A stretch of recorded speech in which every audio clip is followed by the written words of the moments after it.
Have you ever spent a beautiful spring weekend sweating, digging, and breaking your back to plant potatoes, only to dig up a disappointing handful of tiny scab-covered marbles at the end of the summer?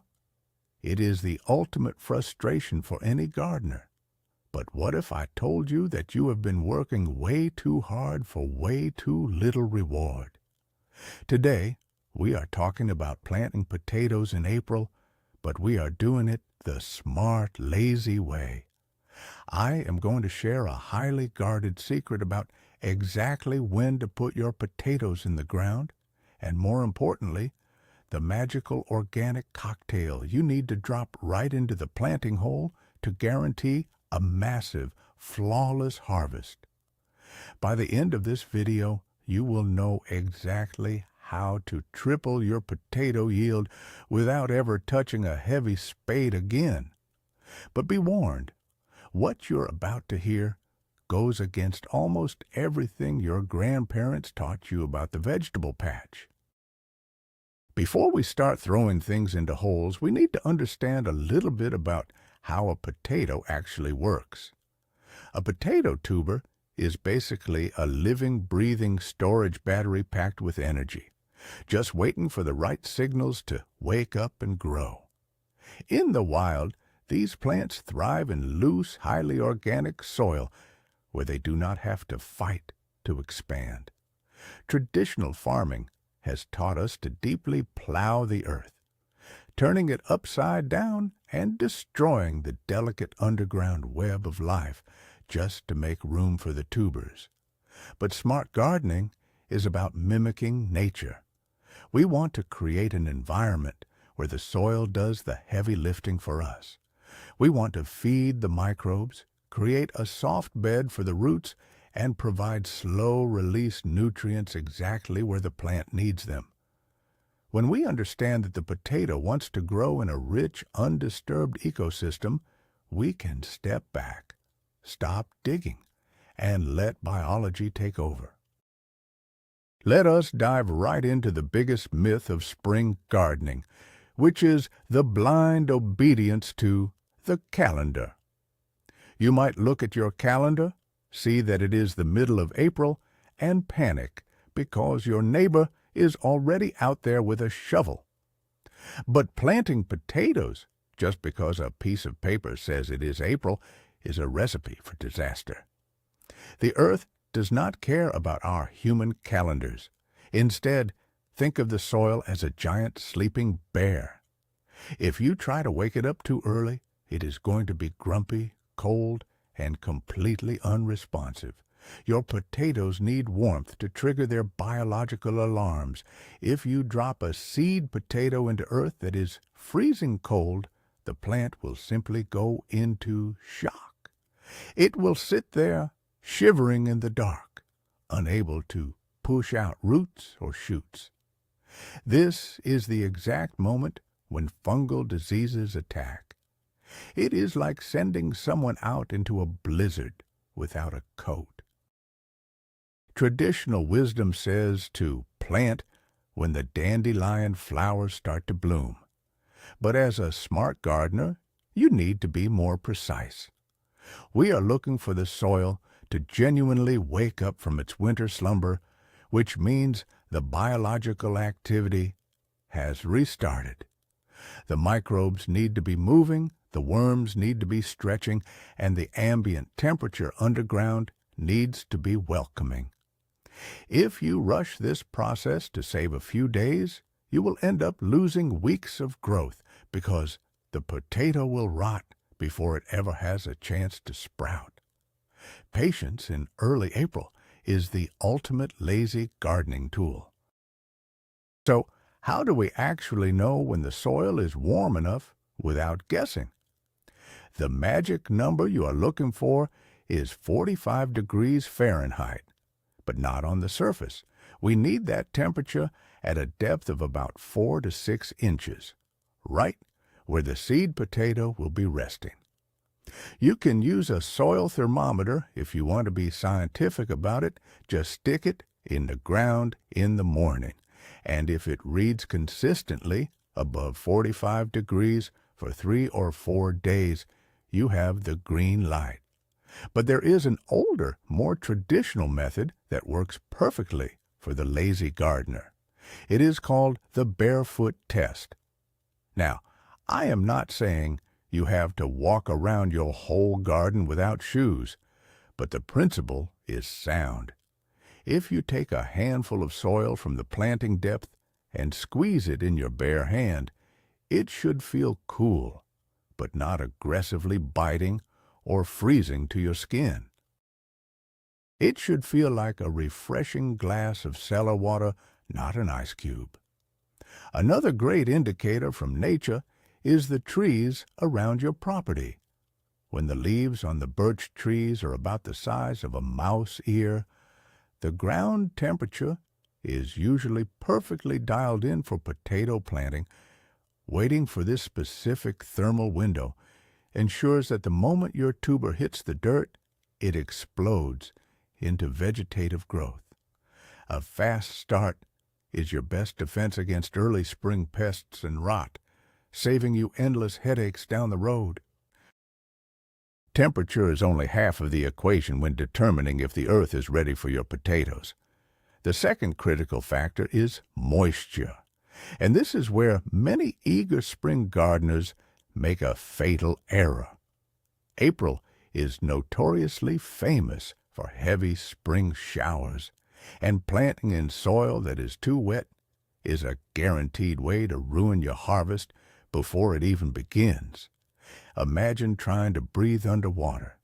That is exactly what happens to a potato planted in soggy, waterlogged soil. Tubers need oxygen just as much as they need water to initiate root development. If you bury them in heavy, sticky mud, they will literally drown and turn into a foul-smelling mush within a week. To test for perfect moisture, we use the simple squeeze test. Dig down to your planting depth, grab a handful of earth, and squeeze it tightly into a ball in your fist. Now, poke that ball gently with your thumb. If the ball of soil shatters and crumbles easily into smaller pieces, your moisture level is absolute perfection. If the ball stays clumped together like heavy modeling clay, or worse, if water drips out between your fingers when you squeeze it, you must wait.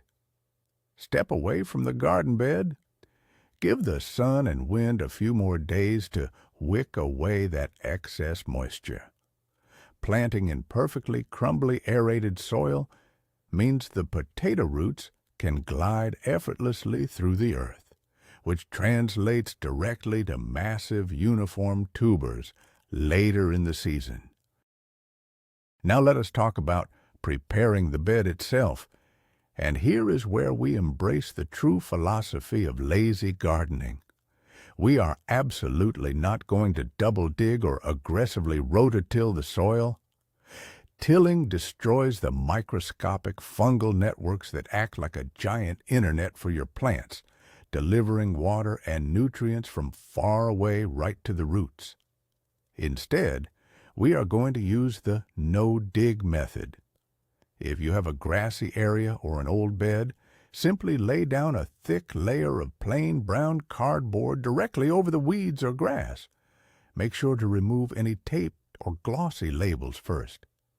The cardboard acts as a dark, smothering blanket that kills the weeds naturally without a single swing of a hoe.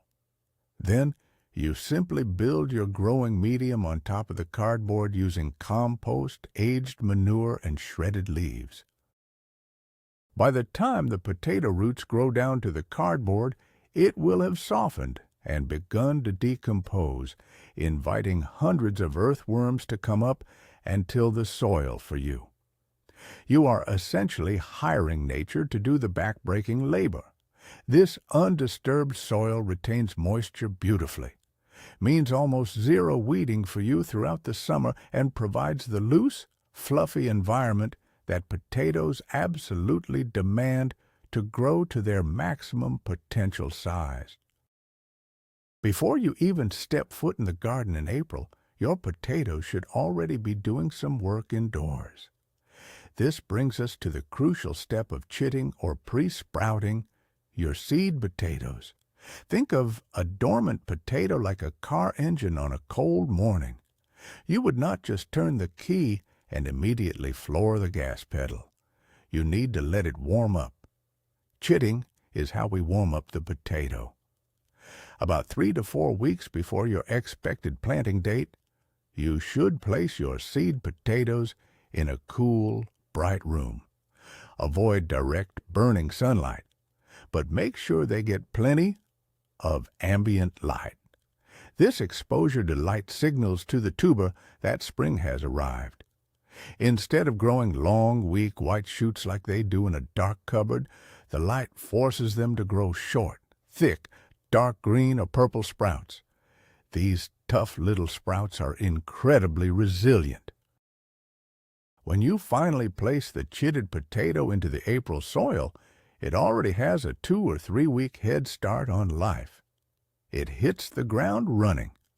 This lazy gardener hack significantly reduces the time your potatoes spend vulnerable in the soil before breaking the surface, and it is a proven method for increasing your overall yield by up to 30% with almost zero physical effort. Size absolutely matters when it comes to seed potatoes, but bigger is definitely not better. It is a common misconception that planting a gigantic potato will yield gigantic results. In reality, planting a massive tuber is a waste of energy and resources. The ideal size for a seed potato is right around the size of a standard chicken egg. A potato of this size contains the perfect ratio of stored energy to fuel the initial sprout growth until the plant can push leaves above ground and start photosynthesizing its own food. If your seed potatoes are larger than a chicken egg, you need to cut them, but you cannot just slice them and immediately throw them in the dirt. That is an invitation for disease. If you must cut them, ensure each piece has at least 2 strong, healthy eyes. Then, you must let the cut pieces sit at room temperature for about 3 to 5 days. This resting period allows the cut surface to heal and form a tough, leathery skin, much like a scab forming on a scraped knee. This natural scab acts as an impenetrable shield against soil-borne fungi and bacteria that are highly active in the damp April soil. Taking the time to properly size and cure your seed potatoes guarantees that every single piece you plant will survive and thrive, maximizing your efficiency and minimizing crop failure. Now we arrive at the most exciting part, the actual planting hole, and the secret organic cocktail that will explode your harvest. Once you have made a shallow depression in your soft, no-dig bed, the first thing that goes in is not the potato. The foundation of your hole must be a generous handful of rich, fully aged compost. Think of this compost as a luxurious, nutrient-dense mattress for your potato to rest on. It serves multiple, incredible purposes. First, it acts as a sponge, holding the perfect amount of moisture right next to the developing root system without ever becoming waterlogged. Second, it provides an immediate, gentle flush of nitrogen to encourage those early green shoots to push through the earth. But most importantly, high-quality compost is absolutely teeming with beneficial microbes. These microscopic helpers immediately start working with the potato roots, breaking down complex minerals in the surrounding soil and feeding them directly to the plant in an easy-to-digest format. By laying down this compost mattress, you are guaranteeing that your potato wakes up to an all-you-can-eat buffet of perfect organic nutrition, requiring absolutely no synthetic chemical fertilizers from you. The second secret ingredient that goes directly into the planting hole is a generous dusting of pure, untreated wood ash. Wood ash is the lazy gardener's gold mine. It is absolutely loaded with potassium, and potatoes are absolute gluttons for potassium. While nitrogen grows the green leaves above ground, potassium is the key driver that forces the plant to bulk up those underground tubers and fill them with dense, delicious starch. Furthermore, wood ash acts as a natural immune system booster for the potato plant, making it highly resistant to common fungal diseases. It also slightly raises the potential hydrogen level of the soil right in the immediate root zone, which creates an environment where destructive pests struggle to survive. However, you must be careful to only use ash from clean, untreated wood. Never use ash from glossy magazines, painted lumber, or charcoal briquettes, as these contain heavy metals and toxic chemicals that will poison your soil. A small handful of clean wood ash sprinkled over the compost mattress before the potato goes in is the closest thing to a magic powder you can find in the organic vegetable garden. To complete the holy trinity of natural fertilizers in our planting hole, we introduce a pinch of bone meal. While the compost provides the nitrogen for leafy growth and the wood ash delivers potassium for tuber bulking, bone meal is the ultimate provider of slow-release phosphorus. Phosphorus is the critical element responsible for explosive root development. Imagine the root system of your potato plant as a vast underground highway network.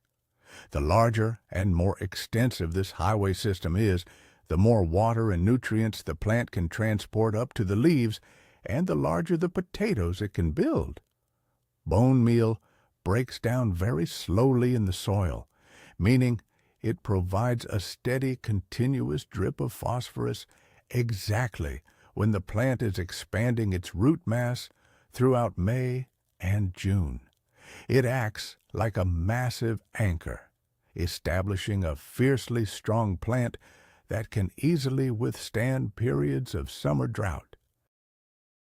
By adding just a tablespoon of bone meal into the April planting hole, you are investing in the unseen underground architecture of the plant, ensuring that it has the physical capacity to support an incredibly heavy, bountiful harvest later in the season. Now that we have perfectly fertilized the hole, we need to talk about defense. April soil is notorious for harboring one of the potato's worst enemies, the wireworm. These tiny orange hard-shelled larvae love nothing more than to bore holes straight through your beautiful developing tubers, ruining them completely. The chemical industry wants you to buy toxic soil drenches, but the smart gardener uses mustard. Adding a spoonful of mustard seed cake or dry mustard powder directly into the planting hole creates an organic shield that wireworms absolutely despise. As the mustard powder gets damp and begins to break down in the soil, it releases natural biofumigant gases. These spicy, sulfurous compounds are completely harmless to the potato plant and to the earthworms, but they act like tear gas to wireworms and other destructive grubs. The pests will actively flee the immediate area around your planting hole, leaving your precious tubers completely untouched. It is a brilliant, cheap, and entirely natural way to protect your crop without exposing your family or your garden ecosystem to harmful synthetic pesticides. We have one more defensive trick up our sleeve for the planting hole, and it is something you probably throw in the garbage every single week. Save your dry, papery onion skins and garlic skins throughout the winter and early spring. Drop a good handful of these pungent skins right into the hole with the compost and the ash. This is a tactic known as scent confusion. The Colorado potato beetle, the absolute bane of any potato grower, emerges from the soil in the spring looking for the distinct, irresistible smell of young potato leaves. By filling the root zone with decaying onion and garlic skins, you create a powerful olfactory camouflage. The strong sulfur smells of the alliums mask the scent of the potato plant. When the adult beetles are flying over your garden, trying to locate a place to lay their bright orange eggs, they become confused and often bypass your crop entirely, flying off to find a more obvious target in your neighbor's yard. It is a zero-effort, zero-cost pest control method that utilizes kitchen waste to outsmart one of the most destructive bugs in the world. Before we place the tuber, let us add one final element from the kitchen: finely crushed eggshells. While bone meal provides phosphorus, eggshells are the ultimate source of slow-release calcium. Calcium is the structural building block of plant cell walls. Think of it like the mortar holding the bricks of a house together. When a potato plant has access to abundant calcium, it builds incredibly tough, thick-skinned tubers. This thick skin is vital because it acts as armor against potato scab, a common bacterial disease that leaves ugly, corky patches all over your harvest. Scab thrives when the cell walls are weak and easily breached. But you cannot just throw whole eggshells into the hole. They take years to break down. You must dry them out and crush them into a fine powder, almost like sand. This increases the surface area drastically, allowing the soil microbes to rapidly break down the calcium and feed it directly to the growing tubers. A sprinkle of eggshell powder ensures your potatoes come out of the ground looking smooth, pristine, and ready for long-term winter storage. It is just as important to know what absolutely not to put in your potato hole. The biggest mistake well-meaning gardeners make in April is adding fresh or unaged animal manure directly to the planting zone. This is a catastrophic error. Fresh manure is highly acidic and incredibly rich in raw, volatile ammonia. If a developing potato tuber or a tender new root touches fresh manure, it will suffer severe chemical burns. It is like pouring battery acid on a baby plant. Furthermore, the high concentration of raw organic matter in fresh manure creates the absolute perfect breeding ground for the bacteria that cause potato scab. If you plant in fresh manure, I can almost guarantee you will harvest horribly deformed, scab-ridden potatoes that are barely edible. Manure is fantastic for the garden, but it must be composted and aged for at least 6 months to a year before it ever comes near a potato. For our April planting hole, stick strictly to the well-aged, earthy-smelling compost we discussed earlier and leave the fresh stuff for the compost pile. Another thing to strictly avoid overdoing in the planting hole is high nitrogen material, like fresh green grass clippings or heavy doses of blood meal. While the plant needs some nitrogen early on to push out leaves, an excessive amount will completely confuse the biological programming of the potato. If you overload the hole with nitrogen, the plant will think it is living in a jungle paradise. It will focus 100% of its energy on growing massive, towering, beautiful green bushes above ground. You will look at your garden and think you're going to have a record-breaking harvest. But when you dig them up in the fall, you will find almost nothing underneath but tiny, stringy roots. The plant was so busy making leaves that it completely forgot to make potatoes. We want a balanced diet in the whole.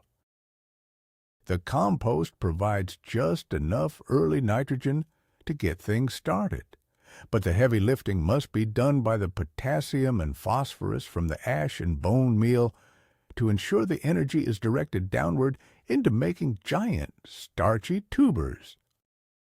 Finally, all the ingredients are in the hole, and it is time to place the seed potato. Even this simple act has a lazy gardener's secret. You must pay attention to how you orient the tuber. Look closely at your chitted potato, and you will notice that the majority of the strong, dominant sprouts are clustered on one end, known as the rose end. When you place the potato on top of your compost mattress, make sure that this rose end, with all its sprouts, is pointing directly up towards the sky.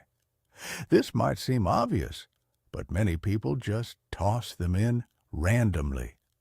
By pointing the eyes upward, you are providing the absolute path of least resistance for the new shoots to reach the sunlight.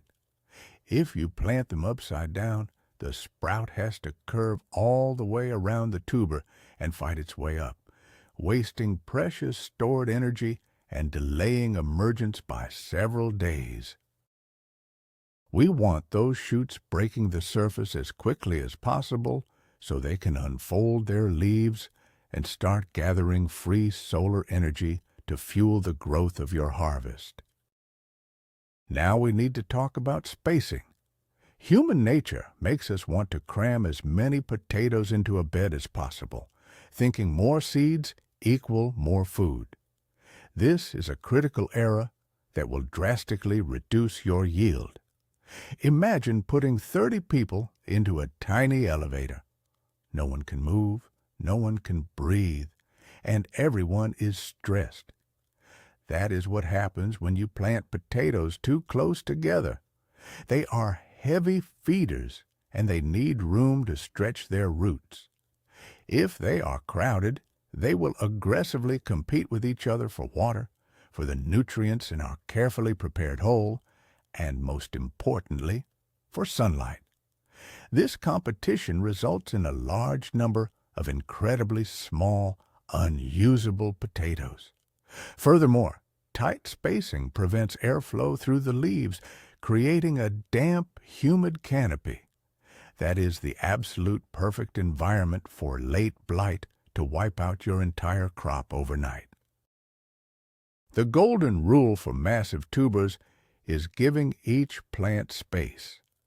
Space your planting holes at least 12 to 15 inches apart in the row, and keep your rows about 2 to 3 feet apart. Giving them this luxury of space is a lazy way to guarantee massive growth. With the potato perfectly positioned and spaced, it is time to cover them up. Traditional farming tells you to bury them deep in a trench and then spend the whole summer dragging heavy soil up around the stems with a hoe, a process called hilling. We are not doing that. We are lazy, smart gardeners. Because we are using the no-dig method, our potatoes are sitting relatively high, right on top of the native soil, resting in their compost beds. To cover them, we simply pull a few inches of our loose, organic top layer over the tuber.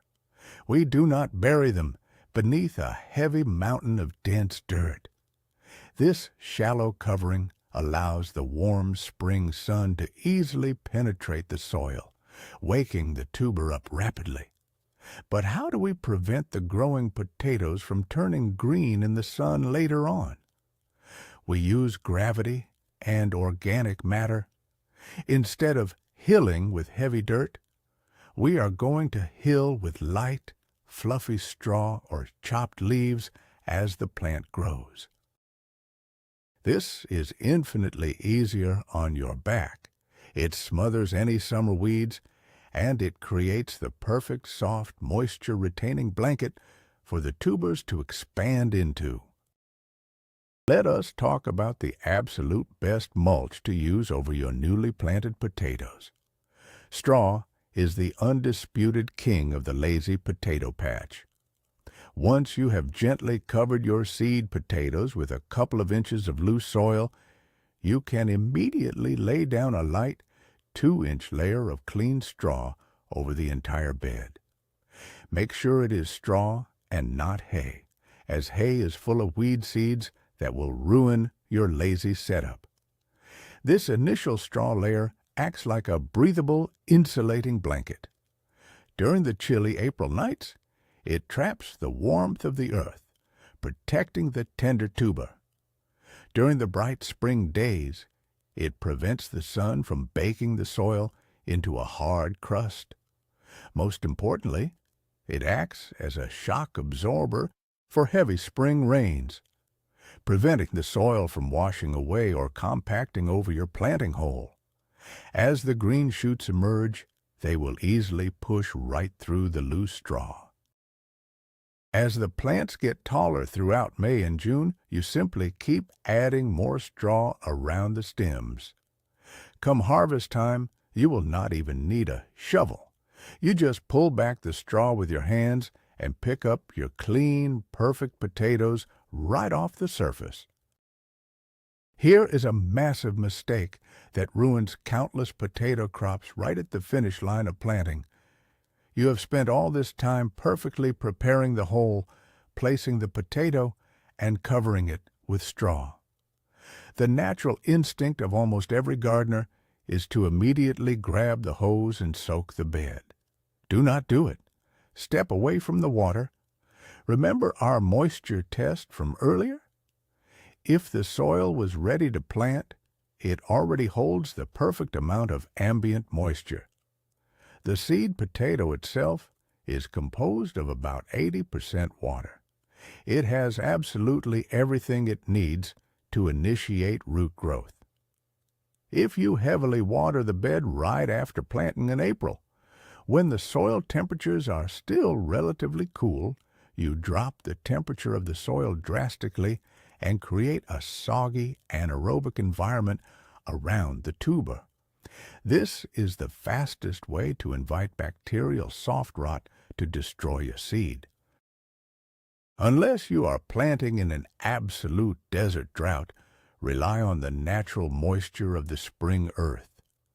Do not even think about watering your potatoes until you see strong, green, leafy shoots actively growing above the straw layer.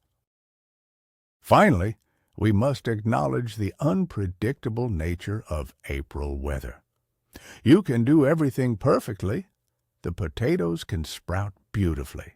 And then the weatherman announces a late, unexpected frost. Potato leaves are incredibly sensitive to freezing temperatures. If frost touches those early green shoots, they will turn black and die back to the ground. While the plant will usually recover and send up new shoots, it costs the plant massive amounts of energy and significantly delays your harvest. But as a lazy gardener, you are prepared. Because you are using the straw mulch method, frost protection takes about 5 minutes. If a freeze is threatened, simply grab handfuls of straw or even loose, dry soil and completely cover the delicate green sprouts, burying them temporarily.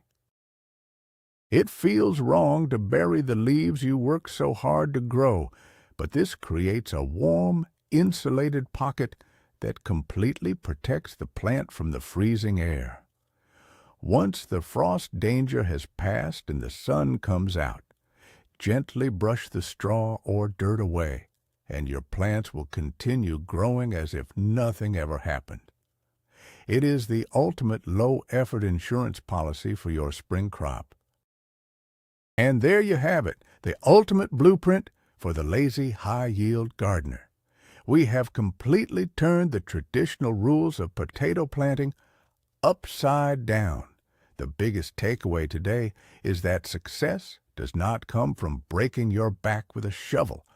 It comes from working intelligently with nature By ignoring the calendar and waiting for the soil temperature and moisture to be absolutely perfect, you avoid the devastating rot that ruins so many early crops.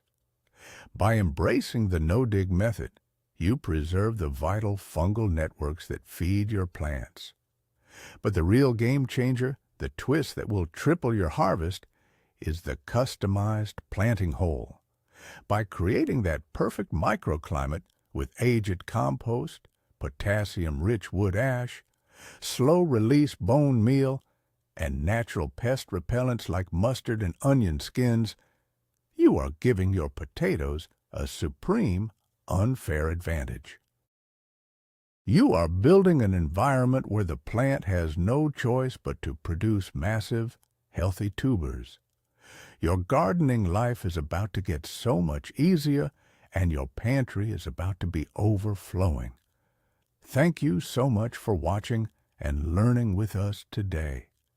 If you found these lazy gardening secrets helpful, please subscribe to the channel, give this video a big thumbs up, and hit the notification bell so you never miss a tip. Now, I have a question for you. Have you ever tried growing potatoes without digging? And what was your result? Let me know in the comments below, and let us get a great discussion going.